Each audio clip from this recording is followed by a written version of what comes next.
Assalamualaikum warahmatullahi wabarakatuh. Saya Firman Artasanjaya, Stambuk F551181176. Di sini saya akan menjelaskan tentang sistem informasi geografis. Apa itu sistem informasi geografis? Jadi, sistem informasi geografis atau kependekan dari SIG atau dalam bahasa Inggris GIS yang merupakan panjangan dari Geographic Information System adalah satu sistem yang terdiri dari software, hardware, manusia atau organisasi, dan data yang berfungsi sebagai alat untuk memperoleh, memproses, mengelola, menyimpan, memanggil kembali, memanipulasi, dan menganalisa serta menyajikan data bereferensikan geografi, lokasi atau ruang yang digunakan untuk menyelesaikan berbagai masalah yang kompleks. Adapun ciri utama dari suatu sistem geografis adalah yang pertama, mempunyai basis data grafik berdasarkan geografis yang mempunyai hubungan dengan data atributnya dalam bentuk tabular. Yang kedua, mempunyai komponen software untuk melaksanakan beberapa proses seperti pemasukan data, pemanggilan kembali data, serta kemampuannya dalam memanipulasi dan analisis spasial. Yang ketiga, mempunyai komponen hardware yang berkemampuan dalam penyajian grafik, kapasitas penyimpanan data, serta kemampuan memanage dan mendukung analisa secara cepat. Lalu, adapun keuntungan GIS yaitu memanajemen database. Data dapat disimpan dalam jumlah besar dan disajikan dengan cepat. Lalu pemetaan topografi dan tematik, yaitu menampilkan atau memplot suatu basis data dengan tampilan peta geografi digital yang akurat. Lalu analisis perencanaan, yaitu pengelolaan dan evaluasi, percepatan penggabungan dan pemisahan data yang tinggi.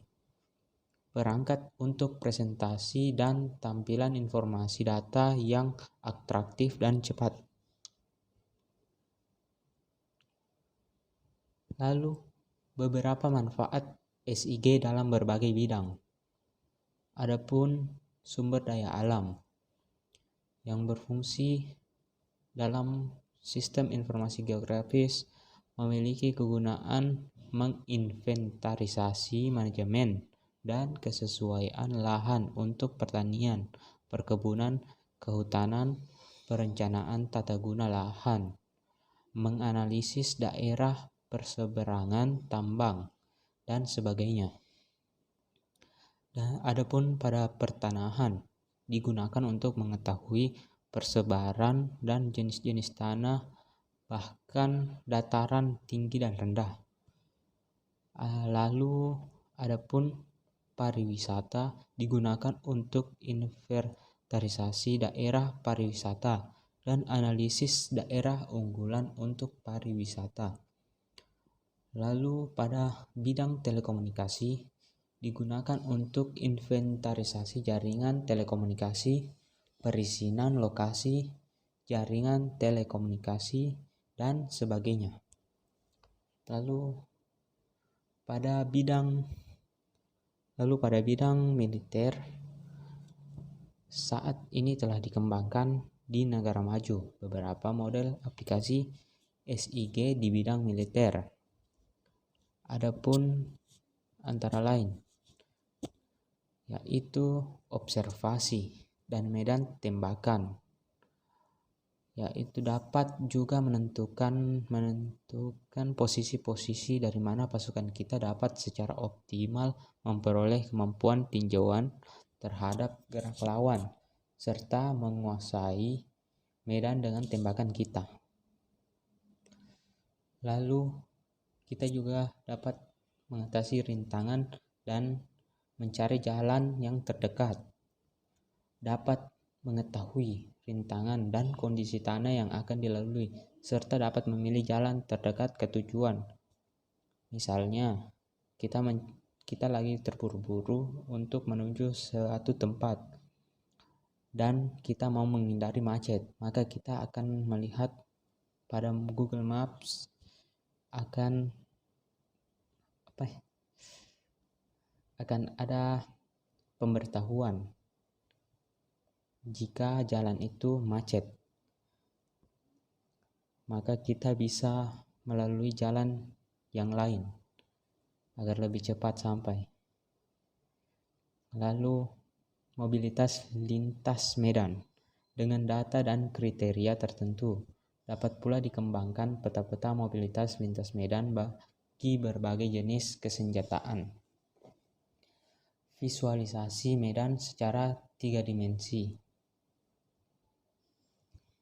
Lalu identifikasi lokasi fasilitas. Sistem informasi geografis dapat digunakan untuk menentukan lokasi fasilitas, mako barak pasukan yang tepat dan sesuai. Adapun beberapa contoh dari Taman Siberut dalam penataan peta 3 dimensi, yaitu Citraland pada 5 Juli 2011, 2 Juli 2016, dan 20 Februari 2020. Selama 10 tahun, laju perubahan tutupan lahan pada kawasan Taman Nasional Siberut tidak lebih dari 3%. Pada peta ini juga kita dapat mengetahui kelas ketinggian dari suatu daratan, bahkan luas dari dataran tersebut dapat diketahui. Lalu kelas lereng dapat diketahui di sini, yaitu datar 0 sampai 8%, landai 8 sampai 15%, agak curam 15 sampai 25%, curam 25 sampai 45%, dan sangat curam kurang dari 45%.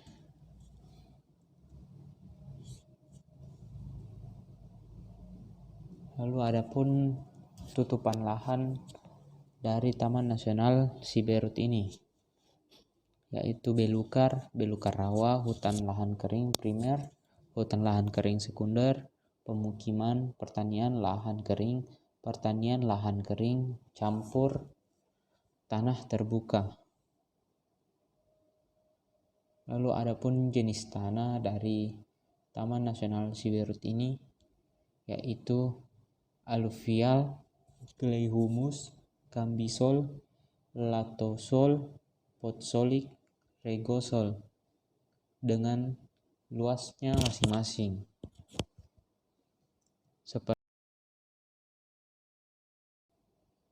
Jadi inilah simulasi kerentanan tsunami pada Taman Nasional Siberut ini.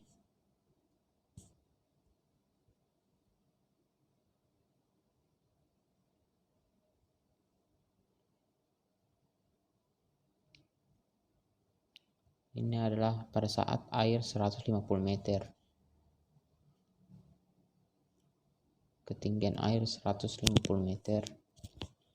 Maka akan tampil seperti begini pada map. Dan air dengan level 300 meter, maka hampir seluruh daratan sudah tenggelam. Dan hanya menyisakan sedikit daratan saja.